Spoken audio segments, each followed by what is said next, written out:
আমেরিকাকে কেউ পাকড়াও করতে পারে না, বলেছিল না দম্ভ ভরে ফিলিস্তিনকে বোমা মেরে ধুলোয় মিশিয়ে দেওয়া হবে। আল্লাহ পাক বোমা মেরে আগুন মেরে জ্বালিয়ে পুড়িয়ে মারবি তো দেখ আগুন কেমনে আমি লাগাই। ঠেকা আগুন, আগুন নিভাতে পারছে না। আল্লাহ ঢিল দেন, ছাড় দেন, ছেড়ে দেন না। হয়েছে সিরিয়ালি। আজকে আমেরিকাতে আপনারা কালকে সকালে পত্রিকায় দেখবেন বিশাল করে, আর রাতে ইনশাল্লাহ নেটে দেখতে পাবেন, সব দিয়ে নেবেন। আমেরিকার ক্যালিফোর্নিয়ায় কি হয়েছে, আগুনটা কেমন দেখে নিয়েন। তারা বুঝতে পারছে না এই আগুন হলো কিভাবে, গোটা শহর পুড়ে যাচ্ছে। সুবহানাল্লাহ। আল্লাহ পাকড়াও করেন কি করেন না। ধরা শুরু হয়েছে বাংলাদেশ থেকে স্টার্ট, লাথি মেরে বায়, তারপরে সিরিয়া থেকে ধুম, ঠিক কি ঠিক না, একটা করে শুরু হয়েছে। ইনশাআল্লাহ তাআলা বেশি দিন লাগবে না, পাশের লেদা লেদি যা আছে হেগুলিও যাইব, চিন্তা করেন না, লাভ ফাল বেশি দিন নাই। আমেরিকাকে কেউ পাকড়াও করতে পারে না, বলেছিল না দম্ভ ভরে ফিলিস্তিনকে বোমা মেরে ধুলোয় মিশিয়ে দেওয়া হবে। আল্লাহ পাক বোমা মেরে আগুন মেরে জ্বালিয়ে পুড়িয়ে মারবি তো দেখ আগুন কেমনে আমি লাগাই। ঠেকা আগুন, আগুন নিভাতে পারছে না। শেখ সাদি রহমতুল্লাহ আলাই গুলিস্তার মধ্যে ওনার জগৎ বিখ্যাত গ্রন্থ, এটার ভিতরে উনি একটি ঘটনা উল্লেখ করেছেন। এক বেটা বড় জালিম ছিল, বড় জালিম ছিল।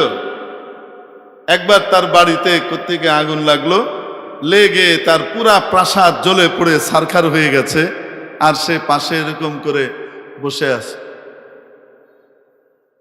ডাঁটে আঙুল দিয়ে বসে আছে, আর বলছে কিভাবে এই আগুন লাগলো, আমার সব শেষ করে দিল। পাশ দিয়ে বুজুর্গ যাচ্ছিলেন তো মনে করিয়ে দিচ্ছেন, কোত্থেকে লেগেছে বুঝো নাই, ওই যে গরিব মানুষের উপরে, অসহায় মানুষের উপরে যে জুলুম করেছিলা, ওই জুলুমের দিল থেকে যে ধোঁয়া বের হয়েছে, ওই আহের আগুন এসে লেগেছে। ফিলিস্তিনিদের আহের আগুন আমেরিকাকে জ্বালানো শুরু করেছে। এটা কুদরতি আগুন। অতএব জুলুম থেকে যত দ্রুত ওরা বিরত হবে আর তওবা করবে, তত দ্রুত বাঁচবে। ওদের সাথে আল্লাহর শত্রুতা আর আমাদের সাথে মনে হয় বিশেষ সখ্যতা, যারা আমরা বিকাশে ওদেরকে টাকা বাড়াই। ইহুদিদেরকে বিকাশে টাকা পাঠাই। ইহুদিদের যে বড় বড় দান বাক্স খোলা আছে আমার বাংলাদেশে, সেই দান বাক্সে টাকা জমা দেই মুসলমানকে হত্যা করবার জন্য। আবার দাবি করি আমি খাঁটি মুসলমান, আমি দাবি করতে পারি, কিন্তু রসুলের হাদিস অনুযায়ী আমি মুসলিম বডির পার্ট নই, আমি তার পার্ট এবং জুজ অংশ নই। হুজুর কি বলতেছেন বুঝতে পারতেছি না। ইহুদিদেরকে শক্তিশালী করা অর্থনৈতিকভাবে, এবং সেই শক্তিশালী করবার কারণে তারা ওই অর্থের একটা অংশ দিয়ে গুলি বোমা ইত্যাদি তৈরি করা, দেওয়া এবং ইত্যাদির সহায়তা করা, যুদ্ধে সহায়তা করে মুসলমানদেরকে নিধন করবার জন্য তারা যে টাকাগুলোকে ব্যবহার করে, সেই টাকার ভিতরে আমার আপনার টাকা কিন্তু ঢুকে যায়, আমার আপনার খবর নাই। আমি যদি আপনাদেরকে দেখাই যে কিভাবে আমি আপনি টাকা ওদেরকে দেই, তাহলে আমরা কি সেই কাজ থেকে বিরত থাকতে রাজি আছি ইনশাআল্লাহ তাআলা? দেখেন, ওদের জুলুমের বড় যে জোর, সেই জোরের ভিত্তি কয়েকটা, তার ভিতরে একটি হলো অর্থনৈতিক শক্তি এবং সমৃদ্ধি। তারা গোটা পৃথিবীতে মাল্টিন্যাশনাল কোম্পানি খুলে রেখেছে বিভিন্ন জায়গাতে। সেই কোম্পানিগুলোর ডিলার বিভিন্ন দেশে আছে। ওই দেশের মালিকই ওই দেশের ফ্যাক্টরির মালিক, কিন্তু ওদের নাম, লোগো এবং ওদের কোম্পানির ফর্মুলা ব্যবহার করার কারণে যা লাভ হয়, সেই লাভের একটা অংশ মূল কোম্পানিকে তারা দিতে হয়, তারা দেয়। যেমন মনে করেন আমার আপনার এই দেশের মধ্যে জায়নবাদী ইহুদি এই জালিমদের এবং তাদের দোসরদের একটা বিকাশ অ্যাকাউন্ট খোলা আছে, নাম হলো কোকা কোলা, ফান্টা, স্প্রাইট, কিনলে পানি, পেপসি, মিরিন্ডা, তারপরে মাউন্টেন ডিউ, তারপরে 7 আপ, এবং ওদের পানি আছে কি অ্যাকোয়াফিনা, এবং ওদের অন্য কি আছে, আবার প্রোডাক্টও আছে পেপসিকো নামে, যেমন কুরকুরি চিপস আমরা খুব খাই, এটা ওদের কোম্পানির। এটা হলো ওদের একটা বড় বিকাশ অ্যাকাউন্ট। বিকাশ অ্যাকাউন্ট মানে আপনি বিকাশ অ্যাকাউন্টে এখান থেকে টাকা জমা দেন, টাকা পায় কই? অন্য জায়গায় গিয়ে টাকাটা পায়, ঠিক না? টাকা এখান থেকে সরাসরি যেতে আপনি দেখেন না, আপনি এখানে দেন, বিভিন্ন হাত ঘুরে জায়গা মতো ওইখানে গিয়ে টাকা উঠে, ঠিক কি না? আপনি কিন্তু দেখতে পাচ্ছেন। আমি এই জন্য এদের এই কোম্পানিগুলোকে আমি বলি এটা হলো জায়নবাদী ইহুদিদের বিকাশ অ্যাকাউন্ট। বড় বড় অ্যাকাউন্ট তাদের এখানে খোলা আছে, তার ভিতরে এই যে পেপসি কোম্পানি। আমি আপনি পেপসি খাই, আমি আপনি কোকা কোলা এবং তাদের প্রোডাক্ট খাই, টাকাটা দেই কাকে? ছোট দোকানদারকে। ছোট দোকানদার দেয় বড় দোকানদারকে, সে দেয় ডিলারকে, সে দেয় এদেশে যে কোম্পানির মালিক আছে, তাবানি বেভারেজ অথবা এই টাইপের নাম দিয়ে যে মালিক আছে, সেই মালিকের কাছে। ওই মালিক বাৎসরিক লাভের অংশ সে পাঠায় মূল কোম্পানিকে। বুঝাতে পেরেছি? ঠিক এইভাবে কয়েক হাত ঘুরে আমার আপনার টাকা ওদের কাছে গিয়ে পৌঁছে, এবং তারা শক্তিশালী হয়, আমাদেরকে মারে। ইউনিলিভার কোম্পানি, ওদের একটা বড় বিকাশ অ্যাকাউন্ট মনে করেন। ইউনিলিভার কোম্পানির কি নাই আপনি দেখেন, Lux, Wheel, Rin, Surf Excel, তারপরে ডাভ নামে যা আছে ডিওভির, এর যত প্রোডাক্ট আছে, লোশন, সাবান, এসব যা আছে এগুলো সব ইউনিলিভারের। ইউনিলিভার হলো এদের সবচেয়ে বড় বিকাশ অ্যাকাউন্ট এই দেশে। এদের এই প্রোডাক্টগুলো আমি আপনি কিনি, ছোট দোকানদার, বড় দোকানদার, ডিলার, এদেশের মালিক, তারপরে এখান থেকে কার কাছে? মূল কোম্পানির কাছে তাদের লভ্যাংশ পাঠাইতে হয়। এভাবে আমি আপনি টাকা দিয়ে ওদেরকে শক্তিশালী করছি, আর এই শক্তিশালী হওয়ার পরে তারা আমার ভাই বোনকে মারছে, হত্যা করছে, আমার আপনার শিশুকে হত্যা করছে। ওই হত্যাকাণ্ডের ভিতরে আমি আপনি অংশগ্রহণ করছি। মেরে মুহতারাম দোস্ত, একজন মুসলমান হিসেবে চিন্তা করা উচিত যে কোক, পেপসি এবং ওদের প্রোডাক্ট, যেমন নেসলে কোম্পানির যা আছে, কিটক্যাট চকলেট থেকে শুরু করে নেসলে কোম্পানির যা কিছু আছে, এগুলো ওদের। পিজা হাট, বার্গার কিং, কেএফসি, এগুলো সব কাদের? ওদের। বাটা, এগুলা কার? ওদের। এগুলো খুঁজে বের করতে পারবেন যেগুলোর দ্বারা জায়নবাদী ইহুদিরা লাভবান হয়, অর্থনৈতিকভাবে মোটা সোটা হয়, শক্তিশালী হয়, আর আমাদের মুসলমানকে মারে। আমি আপনি যদি শুধু এই কথা ভাবি যে আমি আপনি কোক, পেপসি না খেলে মারা যাব না, কিন্তু আমি আপনি খেলে আমার আপনার ভাই আর বোন আর ছোট বাচ্চাটা মারা যাবে, তাহলে খোদার কসম ওদিকে তাকালে ঘৃণা আসবে, খেতে মন চাইবে না। আমি আপনি লাক্স ব্যবহার না করলে, আমি আপনি লাইফ বয় ব্যবহার না করলে, ইউনিলিভারের প্রোডাক্ট ব্যবহার না করলে, আমি আপনি নেসলে কোম্পানির জিনিস ব্যবহার না করলে মারা যাব না, কিন্তু আমি আপনি যদি ব্যবহার করি আমার মুসলিম ভাই বোন মারা যাবে। এই কথা যদি চিন্তা করি তাহলে আর ব্যবহার করতে মন চাবে না, নিজেকে বিরত রাখতে পারবো, ঠিক কিনা? মেরে মুহতারাম দোস্ত, কার্যকরী পদক্ষেপ নিতে হবে। দেখুন, আমরা তো পুরনো মুসলমান, জন্মগতভাবে মুসলমান, তারপরেও আমাদের ভিতরে ইসলামের চেতনার ঘাটতি কি পরিমাণ। আর নবীর যুগের একজন ব্যক্তি সাহাবী হওয়ার পর, নতুন মুসলমান হওয়ার পর মাত্র 1 মাসের ভিতরে উনার চেতনার পরিবর্তন কি লক্ষ্য করে দেখ। সহিহ বুখারীর ভিতরে হাদিস আছে, বাআসা রাসূলুল্লাহ সাল্লাল্লাহু আলাইহি ওয়াসাল্লাম খাইলান ইলা নাজদ। রাসূলুল্লাহ সাল্লাল্লাহু আলাইহি ওয়াসাল্লাম একটি বাহিনী পাঠালেন নজদের দিকে।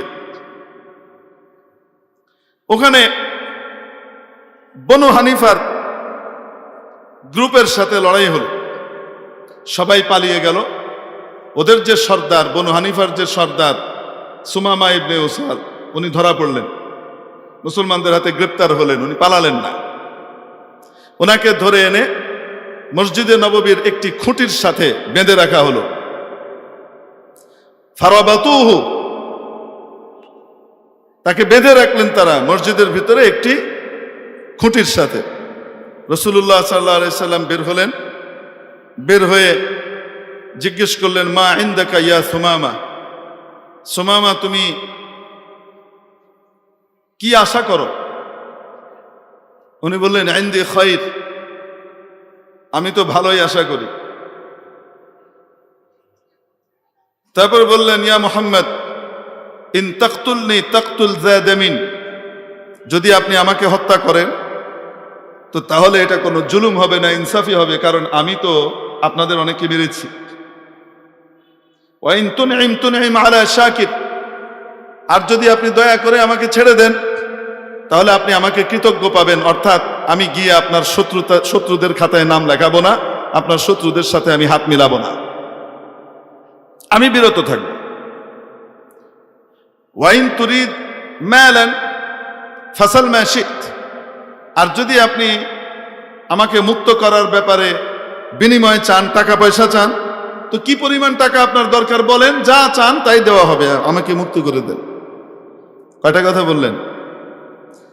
ফাতারাকাহু রাসূলুল্লাহ সাল্লাল্লাহু আলাইহি ওয়াসাল্লাম, রাসূল সাল্লাল্লাহু আলাইহি ওয়াসাল্লাম তাকে ওই অবস্থায় রেখে চলে গেলেন। ফালাম্মা কানা আল গাদ, পরের দিন নবীজি আসলেন, এসে আবার জিজ্ঞেস করলেন, মা ইনদাকা ইয়া সুমামা, সুমামা তুমি কি আশা করো আমার কাছ থেকে?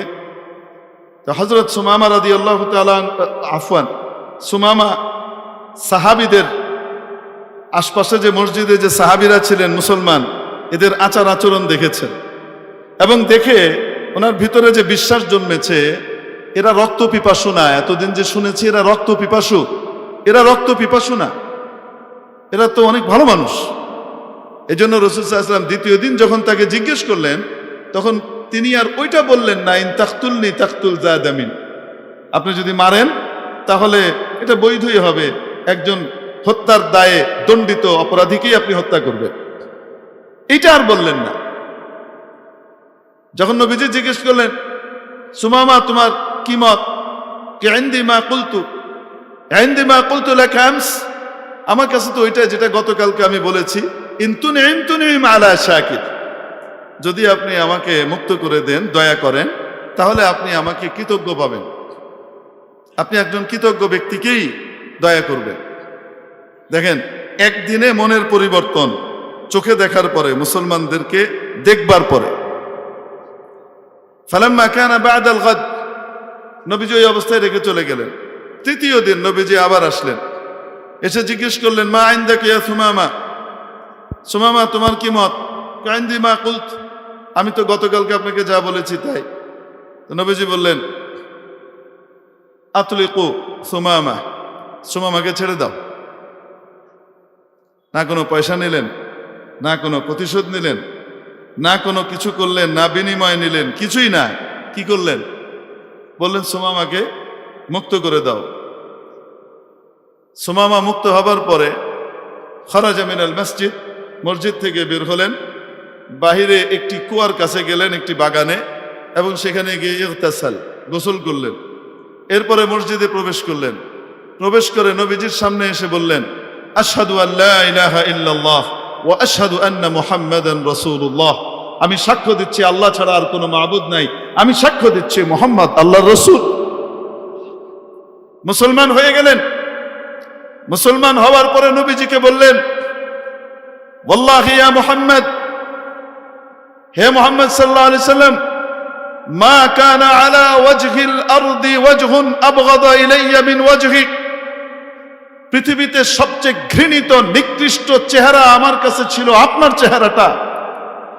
ফাকাদ আসবাহা ওয়াজহুকা আহাব্বাল ওয়ুজুহি ইলাইয়া, আর আজকে আপনার চেহারাটা আমার কাছে পৃথিবীর সবচেয়ে প্রিয় চেহারায় পরিণত হয়েছে।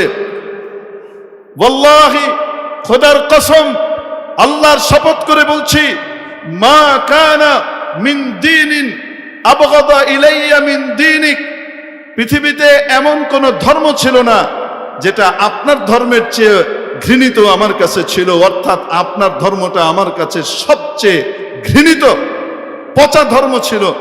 আর আজকে আপনার ধর্মটাই আমার কাছে পৃথিবীর সবচেয়ে প্রিয় ধর্মে পরিণত হয়েছে।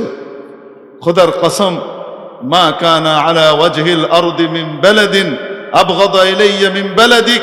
পৃথিবীতে যত নগর ছিল, যত শহর ছিল, সবচেয়ে ঘৃণিত নগর আর শহর দেশ আপনারটা আমার কাছে ছিল। ফাকাদ আসবাহা বালাদুকা আহাব্বাল বিলাদি ইলাইয়া। আজকে আপনার এই দেশটা আমার কাছে সবচেয়ে প্রিয় দেশ, সবচেয়ে প্রিয় অঞ্চল। এই কথা বললেন, বলে তারপরে নবীজির কাছে উমরার অনুমতি চাইলেন। নবীজি তাকে সুসংবাদ দিলেন, ফাবাশশারাহু আন-নবী সাল্লাল্লাহু আলাইহি সাল্লাম, এবং ওয়া আমারাহু আন ইয়াতামিদ, তাকে উমরার আদেশ দিলেন। ঠিক আছে, যাও তুমি উমরা করো। মুসলমান হয়েছেন কবে? কবে হয়েছেন? গতকাল না এখন? এখন মুসলমান হয়েছেন আর কোথায় যেতে চাচ্ছেন? উমরায় যেতে চাচ্ছেন। নবীজি অনুমতি দিলেন। যেতে বেশির চেয়ে বেশি 8 দিন 10 দিন লেগেছে, তার মানে 10 দিনের মুসলমান। ওখানে যাওয়ার পরে মক্কায় কারোর সাথে দেখা গেল, কেউ বলল সবাউতা, তোমার তো চেতনা নষ্ট হয়ে গেছে, তুমি তো নষ্ট হয়ে গেছো। চেতনা কি হয়ে গেছে? আমার দেশে কিছু চেতনাবাজ ছিল না, মুক্তিযুদ্ধ বেছে খাইতো, কন্যা কেন? মুক্তিযুদ্ধের নাম নিয়ে মুক্তিযুদ্ধ আর মুক্তিযুদ্ধের চেতনার নাম বিক্রি করে দেশের সমস্ত টাকা লোপাট করে পার করে লয়ে গেছে গা। এই হলো, এই জন্য এদেরকে আমি মুক্তিযুদ্ধের চেতনাওয়ালা বলি না, এদেরকে আমরা বলি মুক্তিযুদ্ধের চেতনাবাজ, দাঙ্গাবাজ, চান্দাবাজ, চেতনাবাজ। এটা ছিল চেতনাবাজ। তো এই চেতনাবাজরা হুজুরদেরকে দেখলে, দাড়ি টুপিওয়ালাদেরকে দেখলে, নীতিবান অফিসারকে দেখলে, একজন নীতিবান দিনদার অফিসার, সরকারি কর্মকর্তা যে ঘুষ খায় না, দুর্নীতি করে না, উল্টাপাল্টা করে না, তাকে দেখলে কি বলে? ও তো জঙ্গিদের খাতায় নাম লিখিয়েছি, তো রাজাকারের বাচ্চা হতে যাচ্ছে। বুঝেন নাই মনে হয়? দেশের সম্পদ দেশে রাখে, দেশের সম্পদ দেশে রাখে, নিজেকেও দেশের সম্পদে পরিণত করেছে। এরকম লোককে বলতো রাজাকার, জঙ্গি। কারা বলতো? চেতনা নষ্ট হয়ে গেছে। কারা বলতো? ওই যারা দুর্নীতি করে, চেতনাবাজ, লোপাটকারী, এরা বলতো। ঠিক এদের যে আবা ও আজদাদ, মানে এদের যে পূর্বপুরুষ মক্কায় ছিল না, যাদের চেলাবেলা এরা, এই আবু জেহেলের চেলাবেলা, ওই আবু জেহেল আর তার অনুসারীরা সুমামাকে বলতেছেন, আবু জেহেল তো ছিল না, ও তো তখন জাহান্নামে গেছে গা, যে সময়ের ঘটনা। যাই হোক, তার যে চেলাবেলা যেগুলো ছিল তারা বলছে সবাউতা, তোমার চেতনা নষ্ট হয়ে গেছে, তুমি পচে গেছো, তুমি বদ্দিন হয়ে গেছো, অধার্মিক হয়ে গেছো। কি বলে? অধার্মিক হয়ে গেছো। মুনাফেক মুসলমানদের সার্টিফিকেট দেয় আমাদের বাংলাদেশে, দেখবেন মুরগি চোরারা। ইসলাম শিখায়, ইসলাম শান্তির ধর্ম, আমি নামাজ পড়ি, রোজা রাখি, আমি হজ করি, আমাকে নাস্তিক বলছে। বেটা, তোরে তো কম কইছে, তোরে তো কম কইছে, তুই তো আবু জেহেলের ডাইনাত।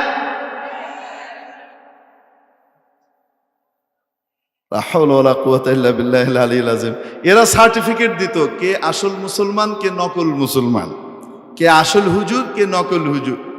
দেওয়ানবাগি এবং যারা এই দেশে অলি আল্লাহ রয়েছেন, মানে যে বন্ডসন্ড যা আছে, এগুলা তার কাছে অলি আল্লাহ, তারাই হলো এই মারেফাতওয়ালারাই হলো এদেশের আসল ইসলাম। আর এই হেফাজত, তারপরে জামাত হেফাজত, আরও এই মোল্লারা যারা রয়েছে, এরা সব হলো এদেশে বিকৃত ইসলাম প্রচারকারী। এই টাইপের ইচড়ে পাকা মুরগি চোরা এই দেশে ছিল কি ছিল না? ছিল না? আছে তো না নাই?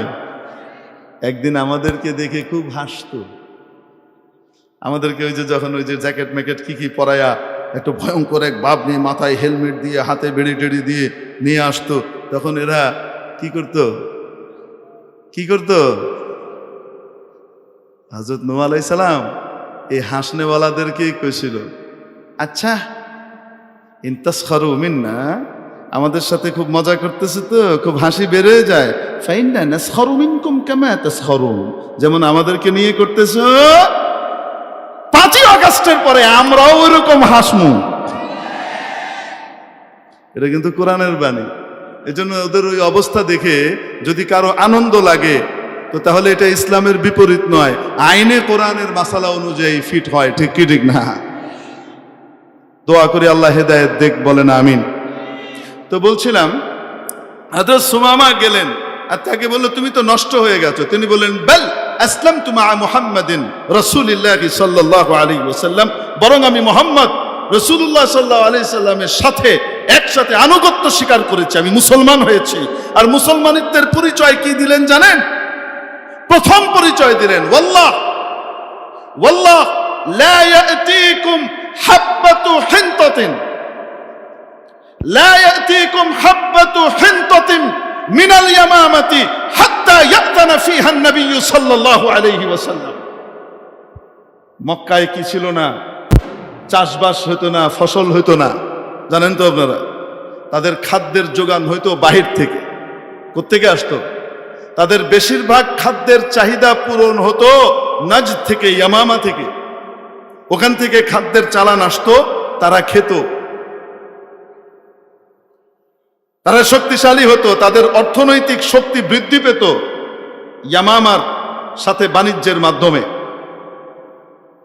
হযরত সুমামা ওখানে দাঁড়িয়ে বয়কটের ডাক দিলেন, অর্থনৈতিক বয়কট।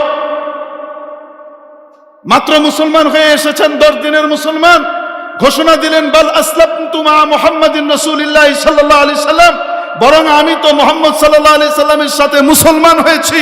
মুসলমানিত্বের ঘোষণা, সামনাসামনি প্রমাণ দিলেন, ওয়াল্লাহি লা ইয়াতিকুম হাব্বাতু হিনতাতিন মিনাল ইয়ামামা হাত্তা ইয়াদানা ফিহা নবী সাল্লাল্লাহু আলাইহি সাল্লাম।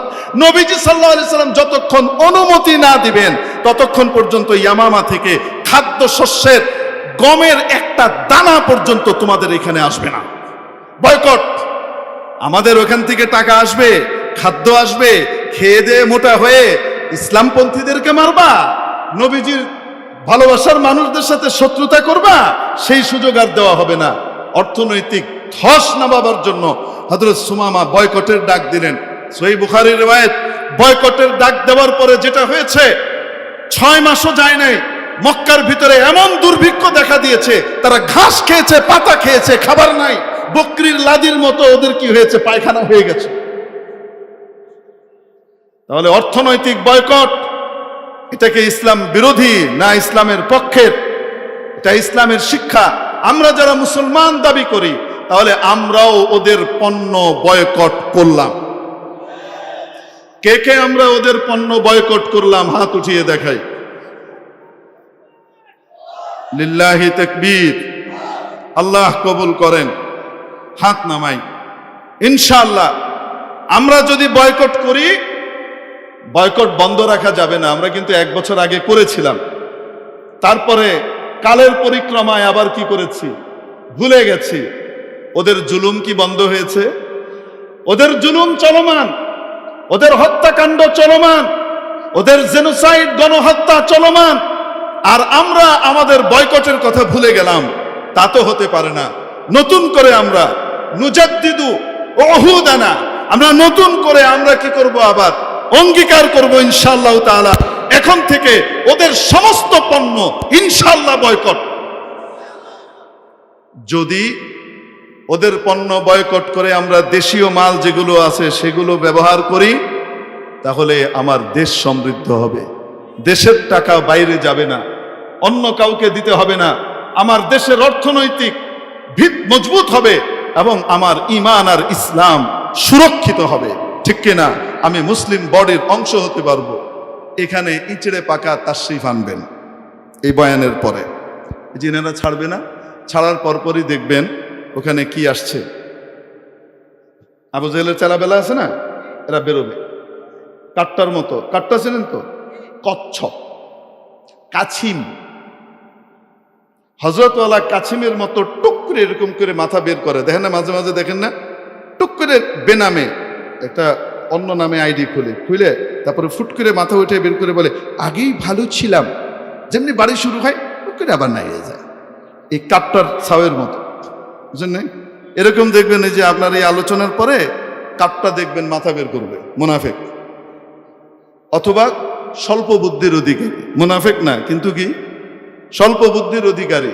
সে এখানে একটা প্রশ্ন করবে। কি প্রশ্ন করবে জানেন? ওদের পণ্য বয়কট করবেন। হুজুর, যেই ইউটিউব, যেই ফেসবুকের মাধ্যমে আপনারা প্রচার করছেন, ফেসবুক বাদ দেন, ইউটিউব বাদ দেন, এটা দিয়েই তো ওরা সবচেয়ে বেশি কি কামায়? টাকা কামায়। এটা তো আপনি বয়কট করলেন না। তুলনা করে ফেললো ফেসবুক, ইউটিউবকে তাদের অন্যান্য মুনতাজাত এবং প্রোডাক্টের সাথে। একটা কথা কোন লাগে আসলে, দেশি ভাষায় কই, এক বেটার মামা আছেন কালা। কালা বুঝুন তো? আরে হাট কালা না, কি কালো, কালো কৃষ্ণ বর্ণের। এক বেটার মামা আছেন কালা। হ্যাঁ, যারে দেখতো কালা, হ্যাঁ এই মনে করতো হ্যাঁ বাহে শালা। বুঝুন তো? তুলনা করতে গেলে যে কিছু নীতি আছে, মানদণ্ড আছে, সেগুলোর খবর নাই। ফেসবুক আর ইউটিউব এটা হলো ওদের অস্ত্র আর হাতিয়ার, যেই হাতিয়ার দিয়ে গোটা পৃথিবীতে তারা ইসলামোফোবিয়া তৈরি করে, ইসলামের ব্যাপারে ভীতি ছড়িয়ে বেড়ায়। ঠিক কিনা? হাতিয়ারটা কাদের? ওদের। ওদের হাতিয়ার দিয়ে আমরা ওদেরকে কি করছি? ঘায়েল করছি। তো এটা তো হলো ওদের অস্ত্র কেড়ে নিয়ে ওদেরকে আক্রমণ করার মতো। আর খাউন দাউন খায়া ওদের পেট ফুলানি, এটা আর ওইটা এক হলো? একজন এসছে আপনাকে মারার জন্যে, আপনি তার কাছ থেকে তার হাতিয়ারটা ছিনিয়ে নিয়ে আপনি কি করলেন? তাকে মারলেন। এখন কি আপনি বলবেন, আপনি যদি এত ভালো হন তাহলে আপনি একটা হাতিয়ার আবিষ্কার করেন, তারপরে সেই হাতিয়ার দিয়ে ওদেরকে মারেন? ওদের হাতিয়ার দিয়ে ওদেরকে মারবেন কেন? আপনার লজ্জা করি না? বুঝেন নাই মনে হয়? দুইটার পার্থক্য বুঝে আসছে না আসে নাই? তবে হ্যাঁ, মুসলমানদেরও উচিত তারা চেষ্টা করা যেন এই ধরনের বড় বড় কিছু বিষয় তারাও তৈরি করতে পারে, যেগুলোতে মুসলমানরা একচ্ছত্রভাবে অর্থনৈতিক আয়ও তাদের হবে এবং ওটা দিয়ে ওদেরকে পিটানো যাবে। ঠিক কিনা? আল্লাহ পাক আমাদেরকে আমলে তৌফিক দান করেন। আসসালামু আলাইকুম ওয়া রাহমাতুল্লাহি ওয়া বারাকাতুহু।